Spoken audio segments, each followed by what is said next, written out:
한국에 있는 아카시아는 오히려 개 아카시아로 부른다고 합니다. 그것은 양궁에 쓰이는 거기 때문에 실제 아카시아는 어디 있습니까? 성경에 나와 있어요. 아카시아면 저희가 도보드 하면 예수님의 십자가를 저희가 묵상할 수 있다고 말씀드렸습니다. 십자가가 도보드로 만들었다는 전설이 있다고 했습니까? 그러면 아카시아는 어디에 쓰였습니까? 상품이 있어야 될 텐데 상품이 없어요. 성경에는 조각목이라고 되어 있어요. 조각목은 우리 성막을 칠 때 쓰였던 나무입니다. 성경에 시딤 나무라고도 되어 있는데 조각목, 아카시아 나무예요.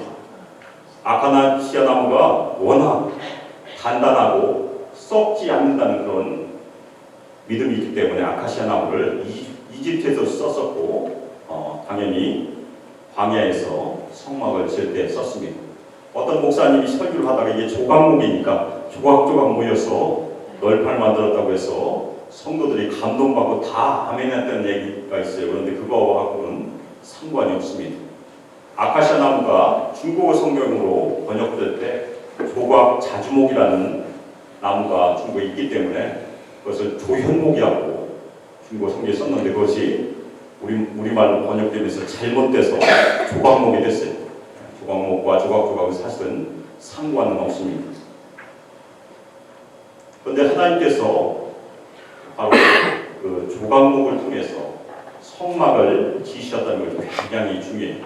사실 아카시아 나무, 한국에 있는 아카시아 나무는 별 쓸모가 없습니다. 대부분 땔감을 쓰는데 그것을 하나님께서 친히 거하시는 성막을 지으는 재료를 썼다는 것이 굉장히 중요합니다.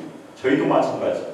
예수 믿기 전에는 하나님께는 아무 쓸모가 없는 존재였었습니다. 그런데 저희를 불러주시고 하나님께서 조각목처럼 다듬어 주셔서 사용하셨다는 것이 저희가 하나님을 찬양할 수 있는 중요한 이유가 됩니다.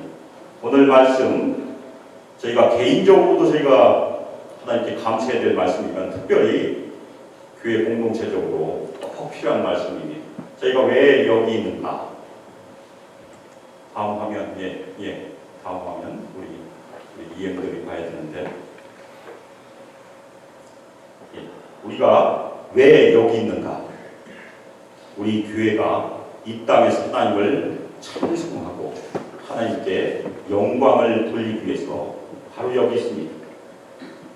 우리 소망교회가 예수님께서 다시 오시는 그 순간까지 여기 존재하는 이유는 바로 하나님께 찬송을 올려드리고 영광을 올려드리기 위해서 여기 존재하는 것입니다. 그러면 우리가 어떻게 하나님께 찬양을 올려드리고 영광을 올려드릴 수 있을까요? 그것이 조각목을 통해서 아카시아 나무를 통해서 저희가 중요한 교훈을 얻을 수 있습니다. 첫 번째는 우리는 먼저 하나님께 선택받아야 되고 부르심을 받아야 됩니다. 이스라엘 백성들도 부름받았다고 오늘 본문에 기록되어 있어요. 모든 아카시아 나무가 쓰인 것이 아니에요. 몫에 의해서 선택받아야 되는 것이고 몫에 의해서 다듬어져야 조각목으로 쓰일 수 있습니다. 마찬가지로 우리도 다 하나님으로부터 부름받아서 예수님을 믿고 구원받고 특별히 소망교회 이론으로 참여해야 저희가 소망교회 개교로 하나님께 영광을 함께 올려드릴 수 있습니다. 두 번째는 저희는 용도에 맞게 다듬어져야 돼요. 조각목이 다 널판이만 만든 것이 아니고 공도 만들고 여러 가지 다 만들었어요. 우리도 다 이름도 다 다르고 여러 가지 은사가 다 다릅니다. 하나님께서 우리를 부르신 이유는 동일한 은사로 부르신 것이 아니고 각각 다양한 은사로 부르셨습니다. 왜 그렇습니까? 우리가 연합하였어요. 각자 주신 그 은사를 연합해서 교회를 세우는 데 쓰임받기 위해서 부름받았습니다. 그것이 우리의 부르심입니다. 세 번째, 조각목은 혼자 있으면 별 쓸모가 없어요. 어떤 목사님 설교했던 것처럼 조각목은 이어져야 됩니다. 진짜 성경에 보면 조각목을 촉을 내서 다 이어서 널판을 만들었다고 성경에 기록되어 있습니다. 그 당시에 어떻게 촉을 만들었는지 저도 잘 모르겠지만 굉장히 정교하게 만든 것으로 저희가 이해할 수 있습니다. 그래서 우리도 사랑으로 연결되어야 교회로서의 기능을 할 수 있어요. 저희가 뿔뿔이 흩어지면 힘을 발휘하기가 어렵습니다. 제가 한 번은 벽돌로 말씀드렸어요. 벽돌이 저희가 쌓여지면서 벽돌을 시멘트를 이렇게 붙이는데 그 시멘트가 사랑에 해당한다 말씀드렸는데, 마찬가지로 서로 연결하는 그 촉은 예수님께서 우리에게 부어주신 사랑으로 이해할 수 있습니다. 그래서 오늘 사랑에 대해서는 우리 여성교회 집사님이 간증하실 것입니다. 네 번째로 우리는 거룩한 공동체로 부름받았습니다. 거룩해야 돼요. 이스라엘 백성들은 성막이 지어진 이후에 아카시아 나무를 신성한 나무로 여겨서 자신의 집을 짓거나 다른 도구를 사용하는데 쓰지 않았다고 합니다. 신성한 나무가 된 것입니다. 성막은 어떤 곳입니까? 하나님이 실제 거기 거하신 곳이에요. 상징적인 것이 아니고 하나님께서 친히 임재하신 곳입니다. 마찬가지로 신약의 교회, 우리 소망교회는 여기 하나님의 계세요. 우리가 느껴지지 않지만 하나님께서는 반드시 여기 계십니다. 아멘입니까? 아멘.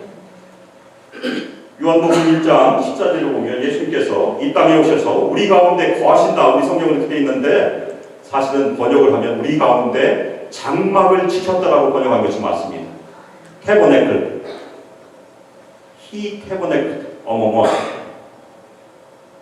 옛날에 구약시대에 성막을 지시고 하나님께서 친히 거하셨던 것은 바로 여기에 예수 그리스도의 영, 성령께서 계시기 때문에 우리가 하나님의 교회입니다.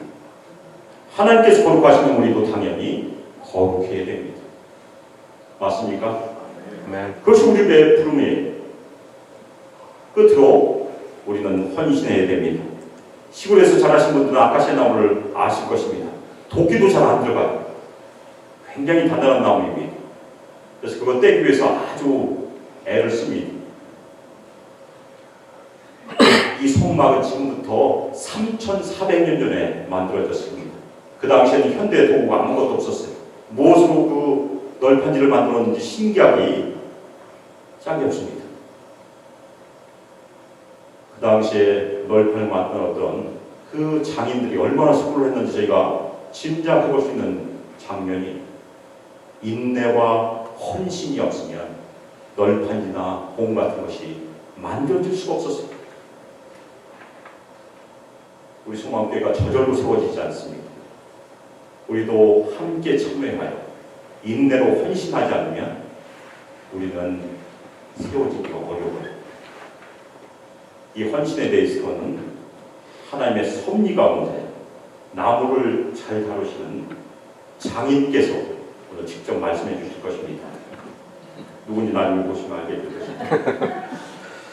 오늘 찬양 감사 예배 우리 소망교회가 이제부터 우리를 인도해 주시고 앞으로 인도해 주실 하나님께 전심으로 감사하며 하나님의 이름을 전심으로 찬양하는 은혜가 우리 가운데 충만하길 기도합니다.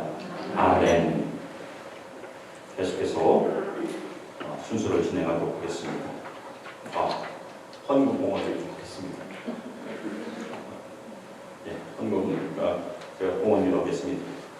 사랑과 은혜가 풍성하신 하나님 아버지, 찬양과 감사와 존귀와 영광을 하나님께 올려드립니다. 하나님의 섭리 가운데, 하나님의 은혜 가운데 소망교회를 계속케 하시며 오늘까지 인도해 주신 하나님께 감사드리며, 저희가 이곳에 있는 중요한 이유가 저희가 하나가 되었어요. 연합하여 하나님께 영광을 올려드리며 하나님께 찬송을 올려드리게 하심을 저에게 말씀하여 주시는 시간 감사를 올려드립니다. 이를 위해서 저희가 늘 하나가 되게 주님께서 축복하여 주시며 서로 사랑하게 주님께서 저희를 인도하여 주시며 저희가 거룩한 공동체로 또 헌신함으로 하나님께 영광을 돌리도록 주님께서 은혜를 베풀어 주시옵소서. 사랑하는 하나님 아버지, 저희에게 여러 모양으로 은혜를 주시며 이 시간 감사드리며 특별히 오늘 찬양과 감사로 주님께 올려드리는 이 예물을 주님께서 기뻐 받으시며 이 예물을 통해서 세계 곳곳에서 그리고 땅 끝까지 복음을 들고 나가는 주님의 교회가 되도록 저희를 사용하여 주시며 인도하여 주시길 간절히 기도 올려드립니다. 감사드리며 예수 그리스도의 이름으로 기도합니다. 아멘.